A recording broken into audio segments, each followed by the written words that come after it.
বিসমিল্লাহির রহমানির রহিম। আসসালামু আলাইকুম। গ্রাম বাংলার ঐতিহ্য, এই যে কাঁচা হলুদ কিভাবে করতে হয়। হলুদগুলো আমি এভাবে পরিষ্কার করে ধুয়ে নিয়েছি। ধুয়ে রেখে এভাবে এবারে পানি দিয়ে গরম পানি চুলোয় ভাপ দিয়ে নিচ্ছি।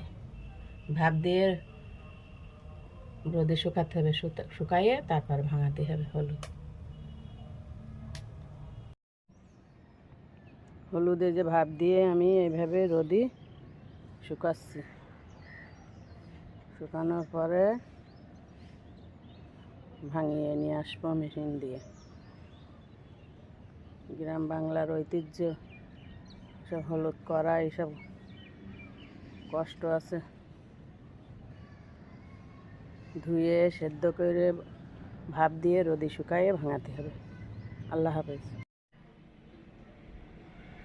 হলুদ শুকাইয়ে আমি ছাদে 10-15 দিন ধরে রোদে শুকাতে হয়েছে। শুকাইয়ে পরিষ্কার করে এই যে আমি মেশিনে ভাঙাই নিয়ে আসি হলুদ। অনেক কষ্ট হলুদ করা। কষ্ট করলে একটু বাড়ির টাটকা জিনিস, ভালো জিনিসটা খাওয়া যায়। এই জন্যে নিজেরা কষ্ট করে করলে পরিষ্কার জিনিসটা, ভালো জিনিসটা খাওয়া যায়, কোনো ভেজাল থাকে না। আল্লাহ হাফেজ।